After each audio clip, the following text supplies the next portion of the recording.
Testing, testing. So it works. Okay, so we don't have to make a YouTube channel video. We could just make a video for us so we don't feel as nervous because it'll just be for us. I want to start my YouTube again. I'm very depressed.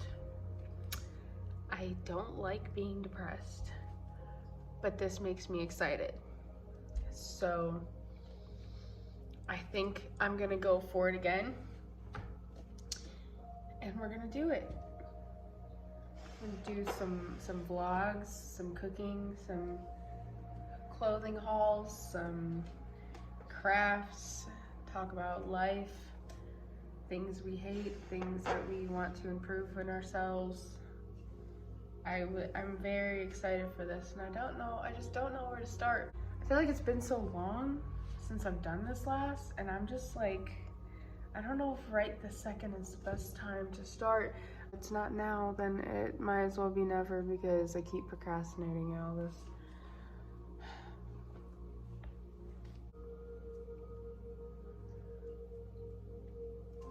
At least I have it. At least I have it. You know what? I built it. It's working. I have my little clicking remote. I could take pictures. I could take videos, and I could sit here and look professional, and I could just, it's like, I mean, it's kind of like a whole tripod. I can like, I just, you know, I really like my little apartment, and I'm moving,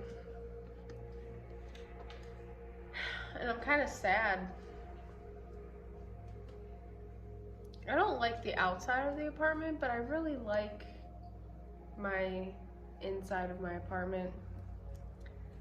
I never really got to do, I never did everything I wanted to do here.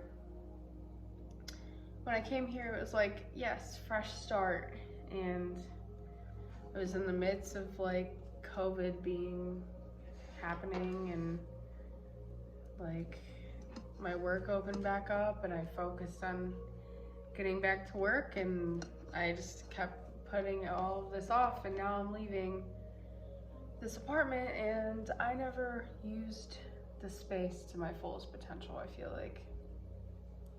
But we have a month, so maybe I can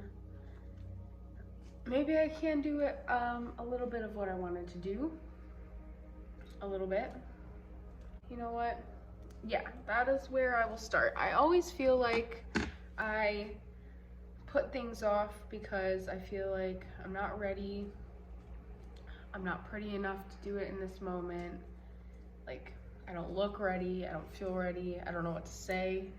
I kind of wait to do things until I have all of the right things to say, and I look my best and I feel my best, and it's just, in reality, like, most of your life you're not gonna feel your best, so might as well feel good about not being my best and just do it. Like, I have a sinus infection, and I'm moving, and I'm scared, and I have all these things going on, and I all of a sudden want to do this. It's like, that's the way my procrastination works.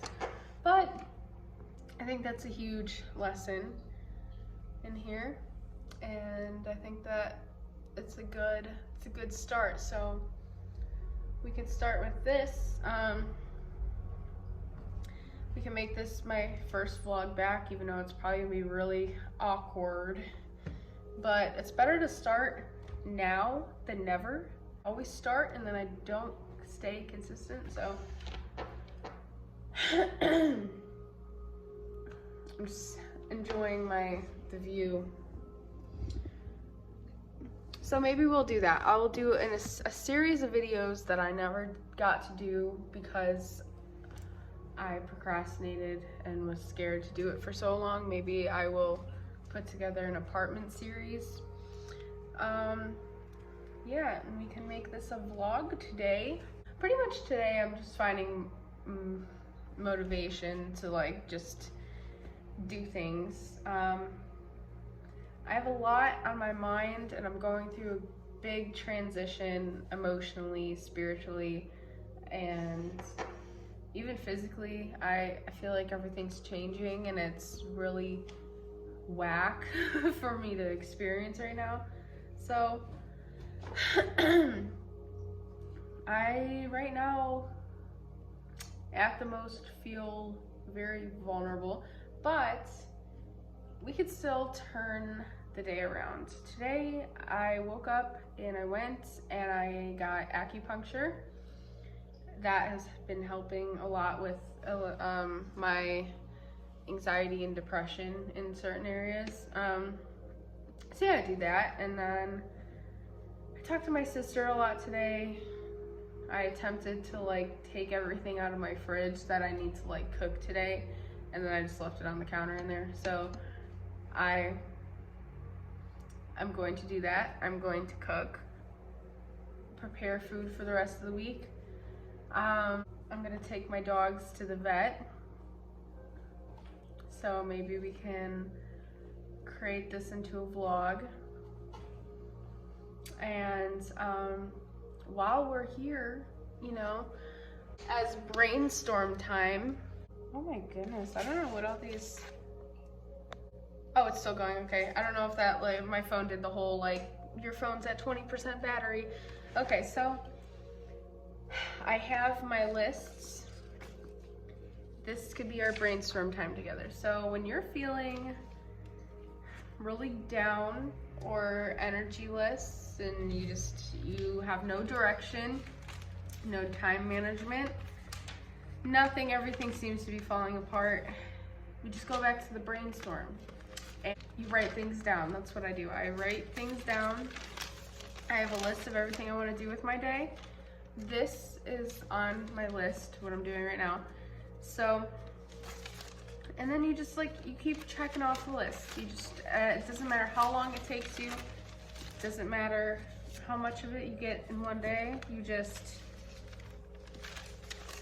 go at it and keep creating and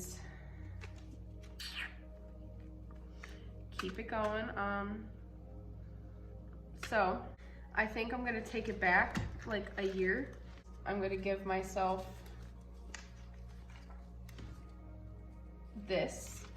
I wrote 22 things I learned in 22 years about, I mean, it's like halfway through 23 for me, but this is like a year and a half ago. And I'm gonna go through this list.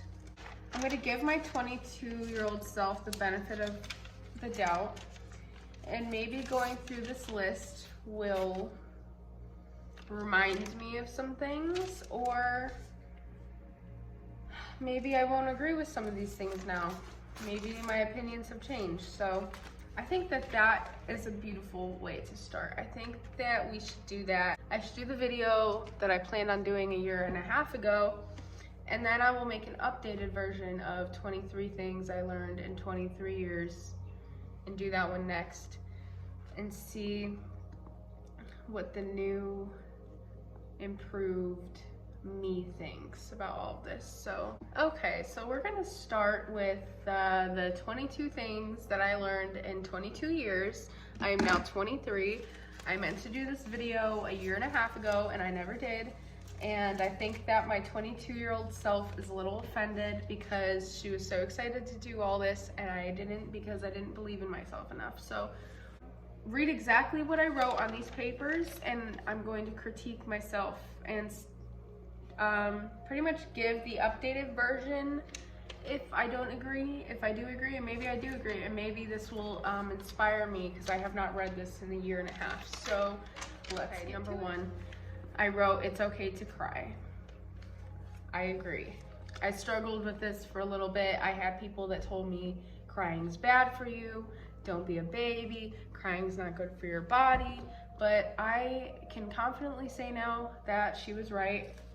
Even if she didn't fully believe in what she wrote a year and a half ago, I do believe that it's very healthy for you to cry. It's very good to release those emotions. I actually have a habit of not crying enough, and I think that's why I wrote that, because sometimes we hold in our emotions so much that it affects the rest of our life and like the people that we love. So it's very important to let it out and be honest with your feelings, and even if that means crying or screaming or being angry, that is very Yes, very true. Number 2, you cannot have everything you want no matter how much you cry. We all do terrible things sometimes. I don't know how those two, that whole thing correlates. I don't know what I meant by that. Maybe I was going through something. But I think that the point of this list was I was going by the year. Like, so number 1 was the thing I learned in my first year of life, like it's okay to cry, because when you're a baby, you cry. So number 2, I mean, your terrible 2 is you start realizing you can just go around and grab things and have what you want. And you start realizing the power of tears, I feel like, because you start crying, you know, someone comes and comforts you and whatever. So I think that me saying that, like, no matter how much you cry, sometimes what you want, you just can't have, and it doesn't matter how sad you are or how much you cry or how much you scream, you just can't have it. And my dog's barking in her sleep. Oh my god. Oh my god. Of course, right when I put the camera on her, she stops doing it. Sometimes it doesn't matter, because there's been things in life that I just wanted so bad, and I thought, you know, being upset and crying and just, you know, fighting for it, sometimes it's not the answer. It doesn't work like that. Sometimes things are taken away from you for a reason, or you can't have certain things because they're either not meant for you, you're not ready. So yeah, that is a very good one for number 2. I think we all do terrible things sometimes. It was like separate. That was like another option for me to do there. And just like, we all do terrible things sometimes. It's okay. Like, you know, 2-year-olds run around and break everything, and like, you know. So I think that's what I was going. Number 3, I said, it's okay to get your hands dirty. Don't be afraid to be unconventional, unreasonable, and unapologetic. I guess I was a little off the chain as a 22-year-old, maybe. But yeah, I agree. It's okay to get your hands dirty. Like, don't be afraid to go out and swim in lakes and rivers and get your hands dirty and dirt. And, you know, I have so many plants, so I'll do like a plant tour. That's something I want to do on my channel. But I love like playing with my plants, like repotting them, like, you know, taking care of them, and like going outside and like picking up bugs and stuff like that. Stuff makes life simply more interesting. Number 4, communication. Use your words. Speak up. People will never be able to read your mind, so speak it. And I think this has a lot to do with what I said in the first one.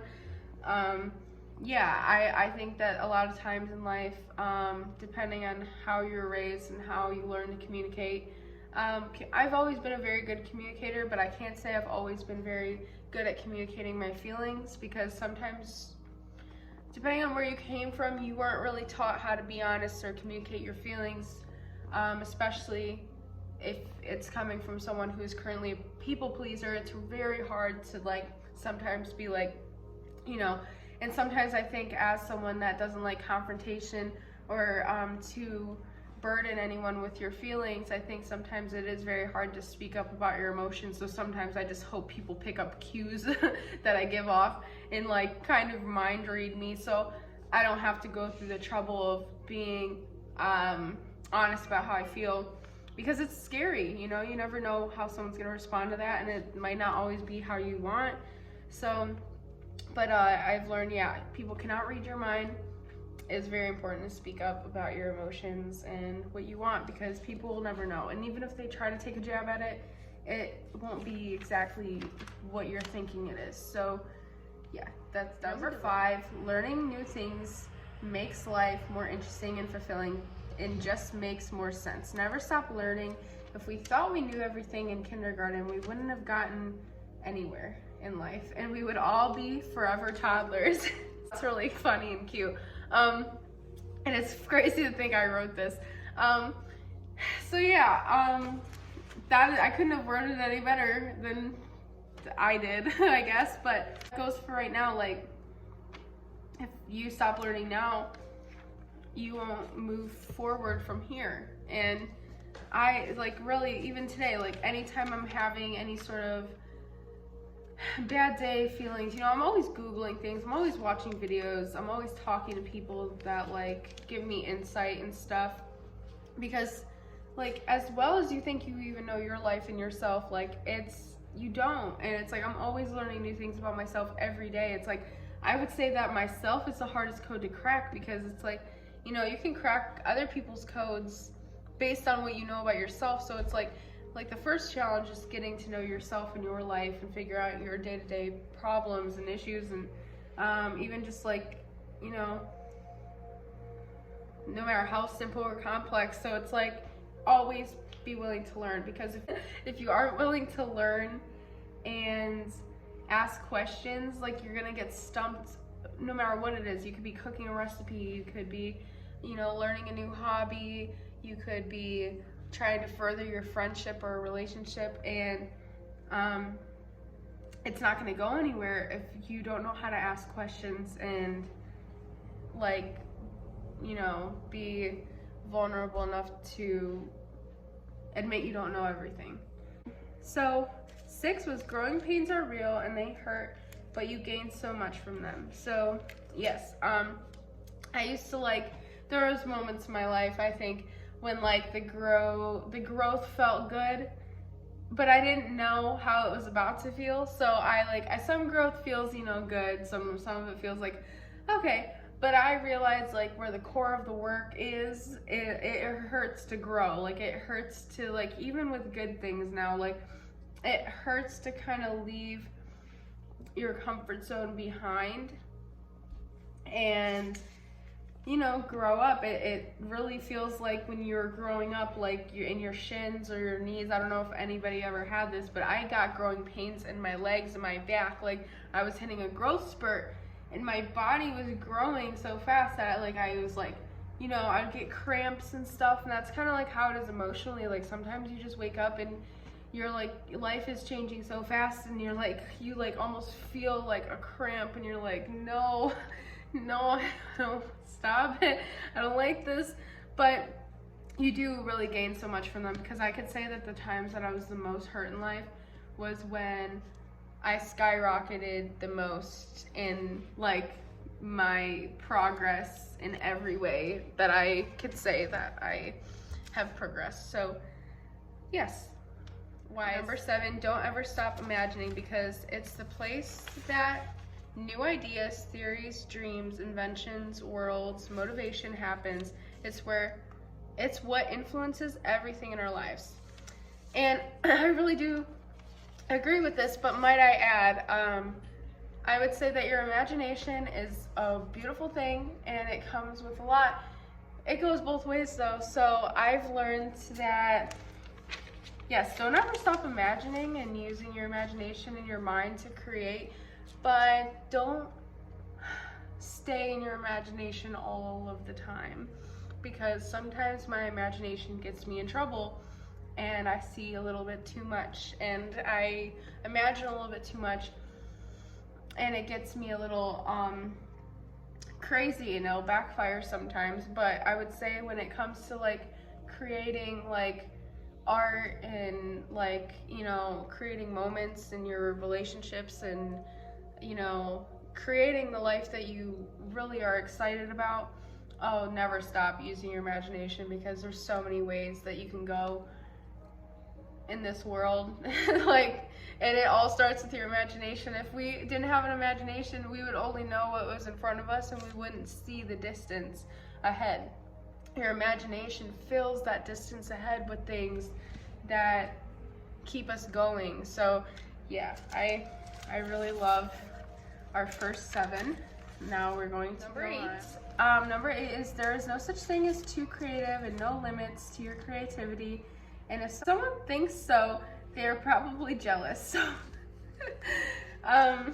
this is something I guess like my parents would tell me a little bit, like with a lot of things, you're like, if people think you're too much, they're probably jealous. But like, really, that kind of contradicts my current belief on the last one.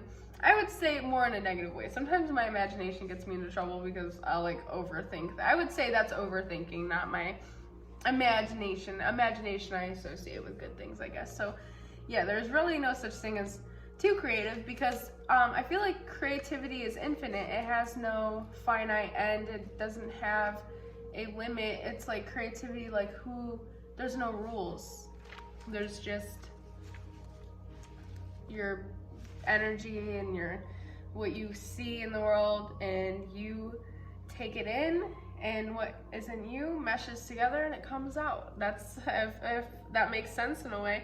And if anyone ever tries to stunt your creativity or make you feel like you are being too creative or doing too much, yeah, they probably don't know how to do that themselves. So I mean, always answer that with kindness and try to help people.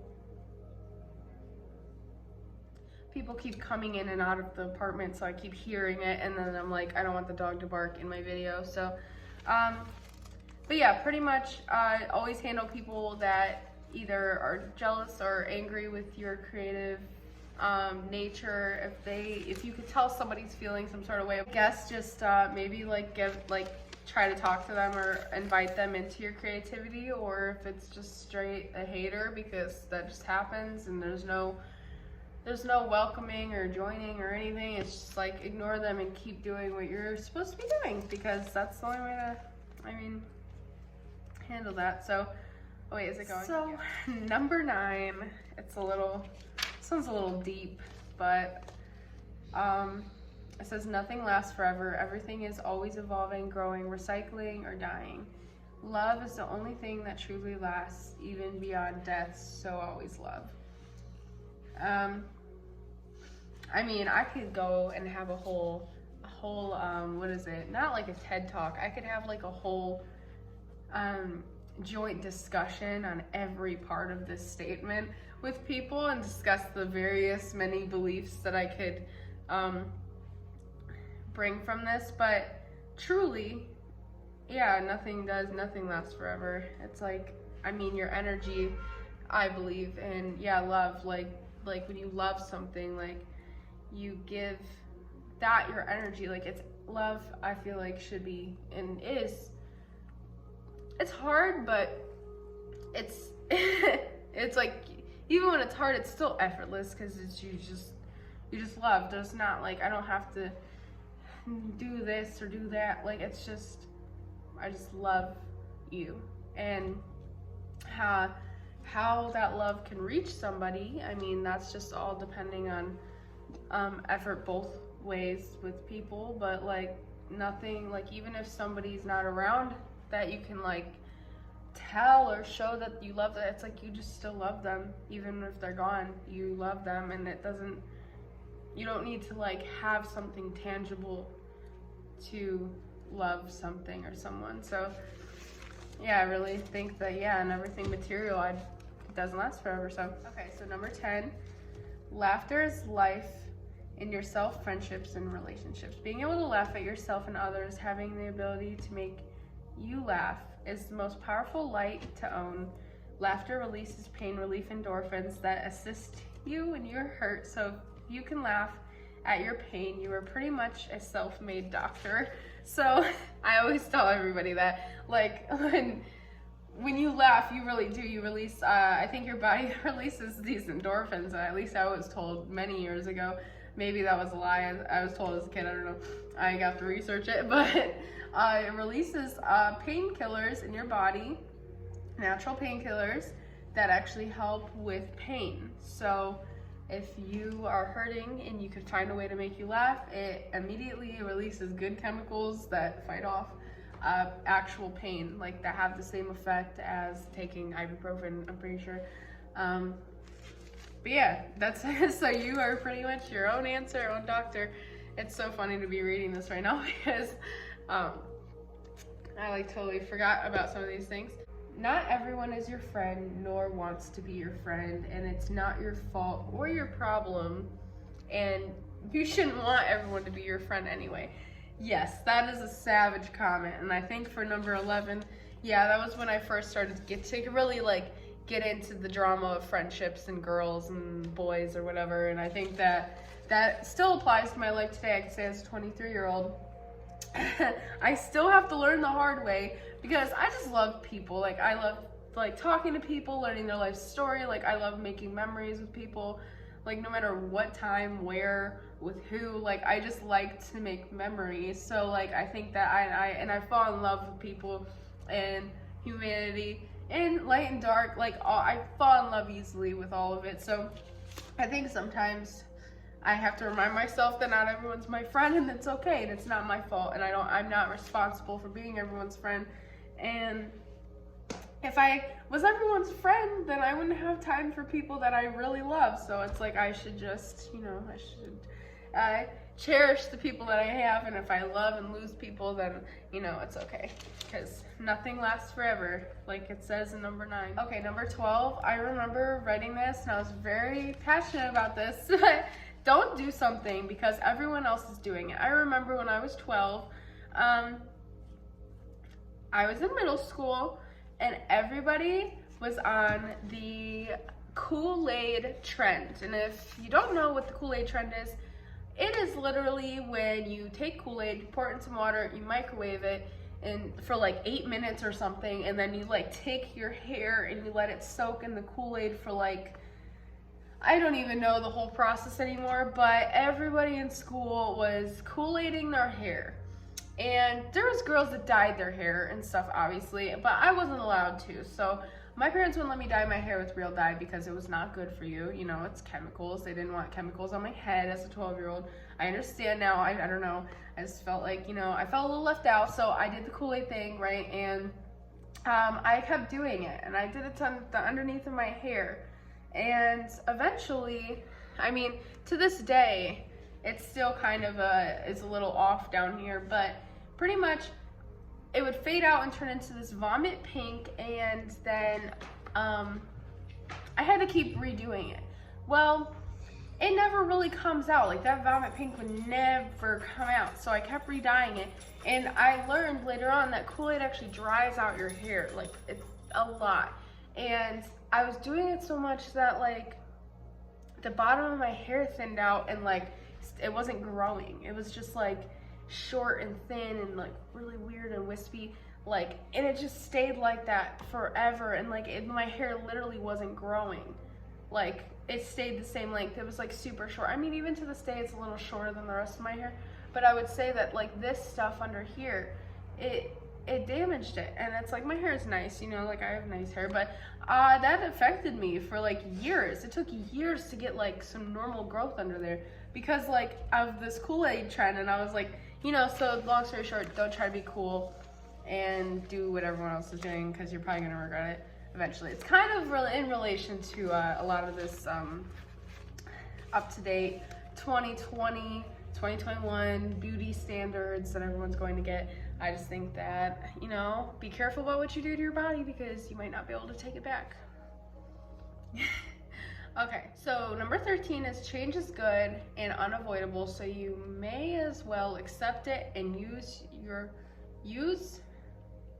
it says use change jar metaphor. I can't really remember what that meant, but I can think of one off the top of my head because I'm really good at metaphors. I think this is metaphor, I don't know, but pretty much, like, it's like a change jar. Like, for every change that you get, you put it in the change jar, right? Your change jar would never accumulate to a good chunk of money to use towards a vacation or your savings or whatever if you never accepted change. So if you accept change, good things will accumulate, and you will accumulate memories and experiences and knowledge and money and whatever you want. So I think that's a good metaphor, and I don't know if that was the one that I meant a year and a half ago, but it still works. So don't sweat the small stuff. 14. So when I was in middle school also, there was this jeans poster, and I don't know the whole quote, but it was pretty much like worrying about what you wear and how it's gonna matter 10 years from now. And it's like I just remember being in middle school, high school, and like I didn't have the Hollister jeans, I didn't have the Abercrombie and Fitch, like I didn't dress like all the cool kids. Like, I wore the same 2 pairs of pants every day. There was a point where I had 1 pair of jeans, like, and I remember being so upset all the time because I'm like, man, I like really wish I could like fit in. And like, that's what everyone talked about, and now it's very irrelevant to me. Like,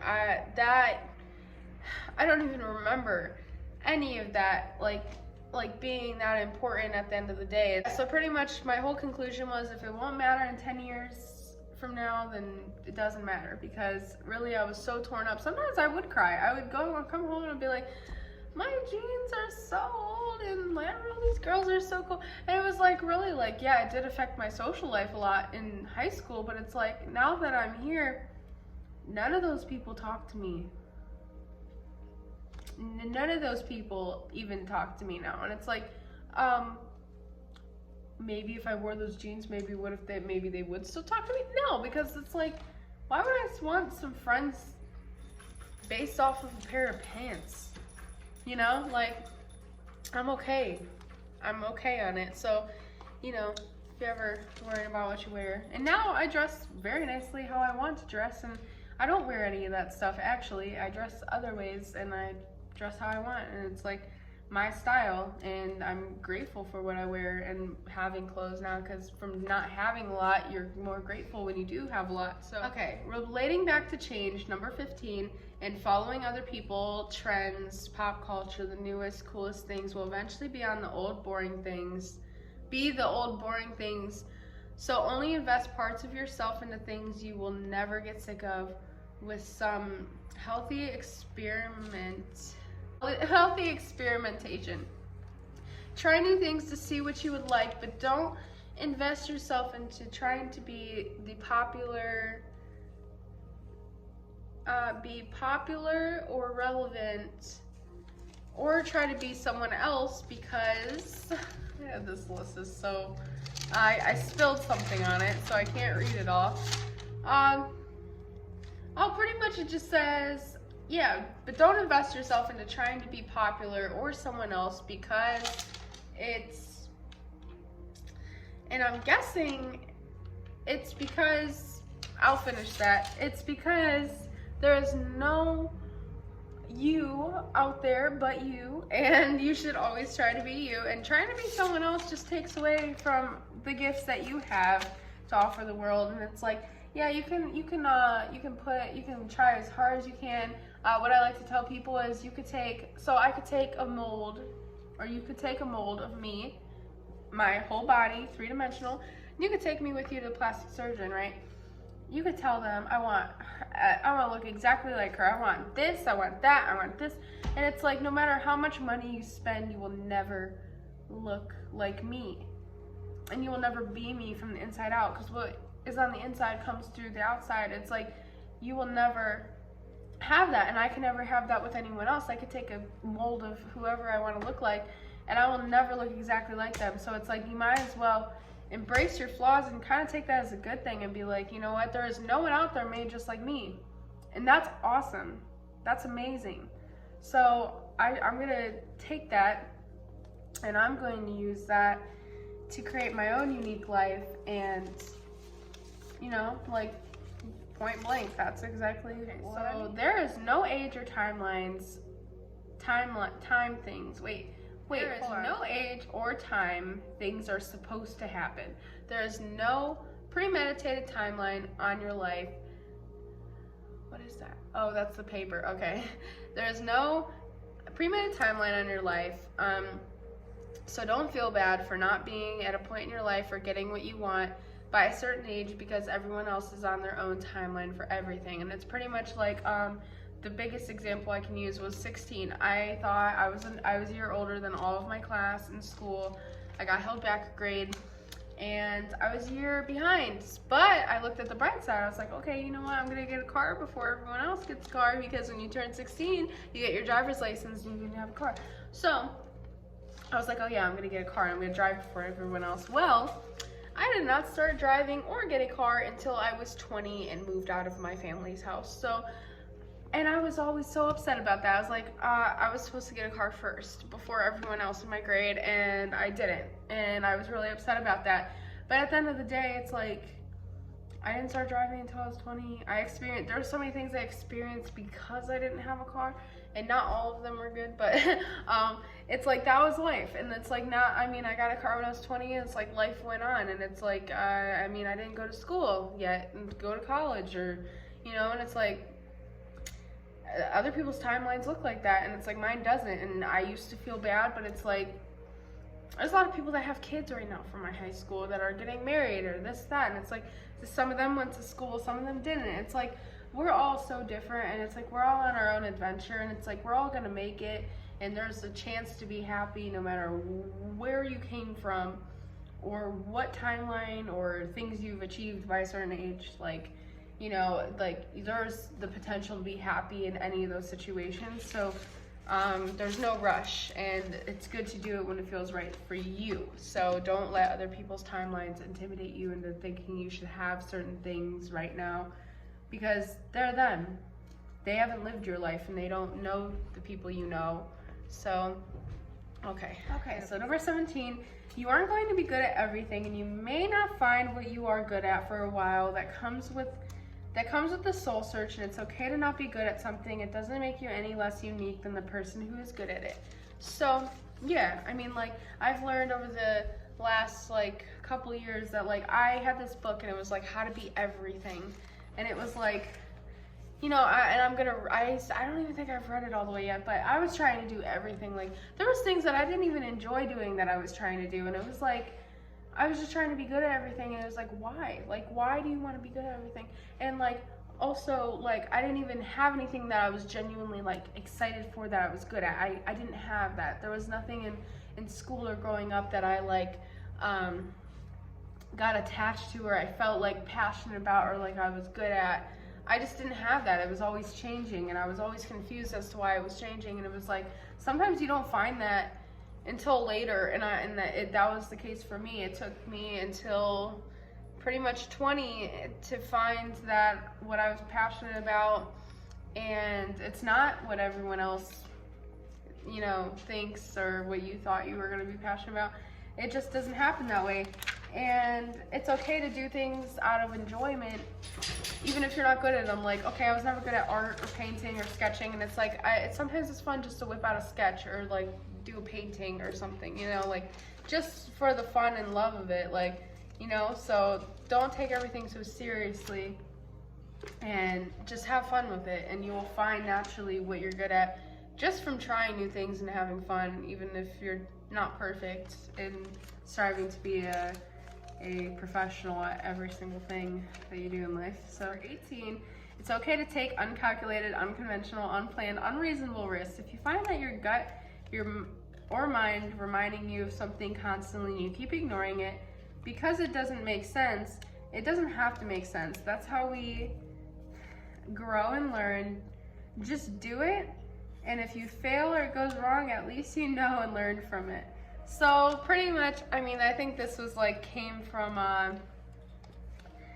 me. There's a couple situations in life where I had no clue what I was doing, no plan, don't know the outcome, don't know, like, moment to moment what I'm doing, or like I just wanted to go do something, and it was like completely, like, when it came to money, finances, like plans, people involved, like my plans, like my and some of it involved very serious life choices. It's like, that's okay, and I'm glad I don't take a thing back, because at the end of the day, all of those uncalculated, unconventional, unplanned, unreasonable risks, they all made me who I am today, and they brought me here to this knowledge. It's like, the only thing I regret was ever, like, probably I would think about my safety a little bit more, because there were some things that I wasn't really, like, taking my safety into consideration. So that is definitely one thing that, you know, I'm very grateful that I'm okay now. But I just feel like, yeah, if I were to go back, the only thing I would change is, like, how some of the safety factors. But, you know, now I'm okay, and, like, I think that taking those risks, like, there's a lot of them that I'm like, I would never take back, because that was a whole adventure in its own. So, yeah, bless those situations. Some people are only meant to be in your life for a chapter, either because they were sent to teach you, or you to teach them, or both. Learning when and how to let go is so important in finding ourselves and our true friends and soulmates, and always growing into our next best self. So that, I couldn't put it any better. I totally agree. I think my 22-year-old self is serving me today, because I have lost sight of a lot of this stuff, and I'm really proud of myself back then, and I don't know why I didn't make a video about this sooner. But yeah, I've learned that some people just come into your life and they're there for a reason or a chapter, and they just are there to teach you something, or you have something to teach them, or like I said, both. And it's like you go on that chapter with them, and sometimes like when it's time to go, like we get confused, or we think we did something wrong, or we try to find something wrong with them. And it's like at the end of the day, we can always find something wrong with someone else.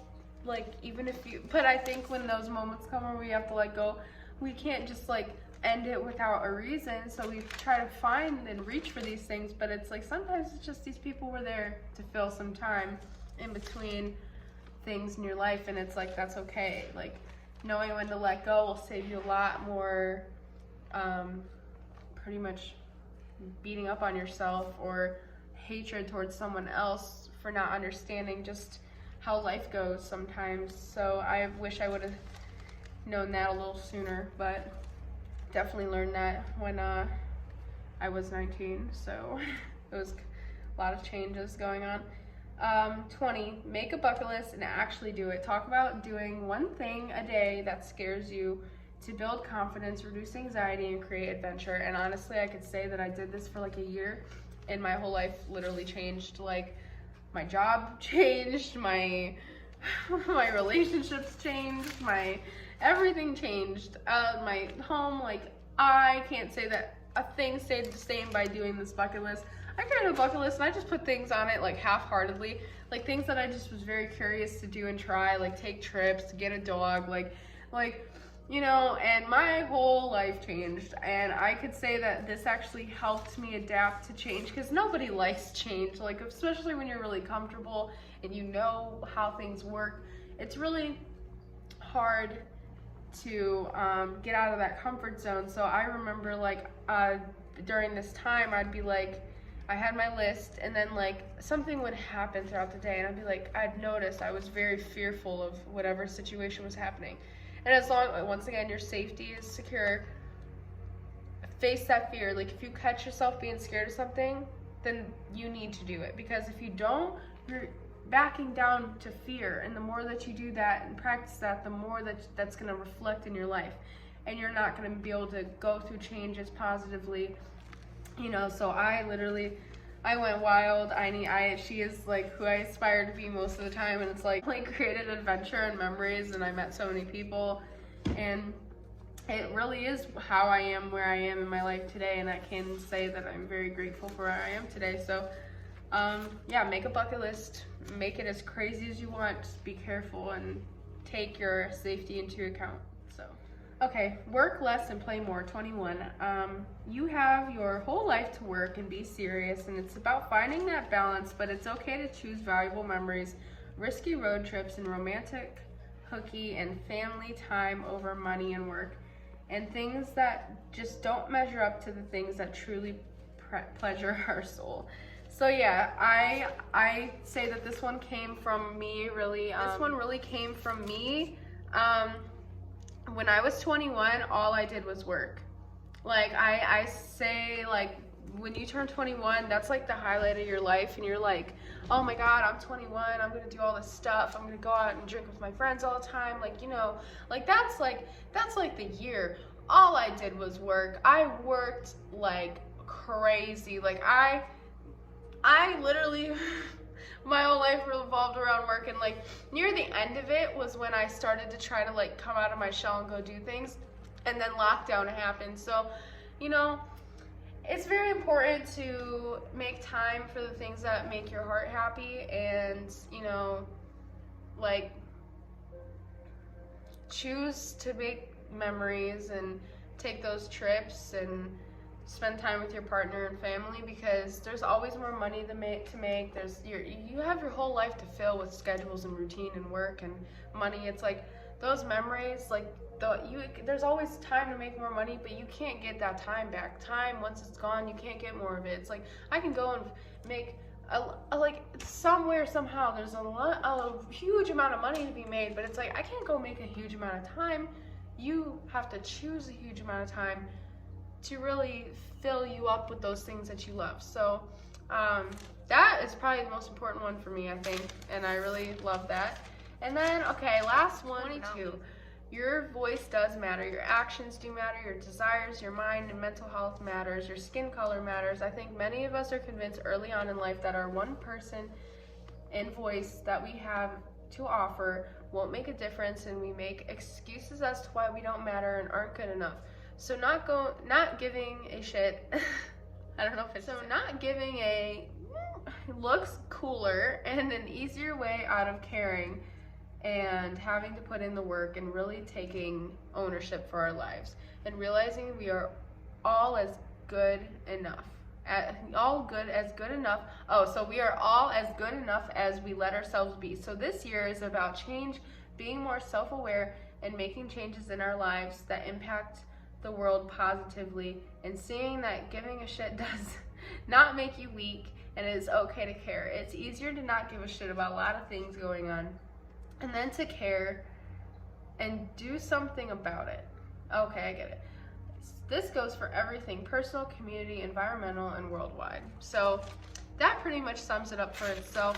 I had a lot of worth issues and I still do, but and voice issues and speaking up and stuff about personal matters. And during my 22nd year on this planet, there was a lot like COVID and all of these movements going on with everybody, and I think a lot of people needed to be reminded at that time, but I didn't make my video, that your voice does matter and your life matters.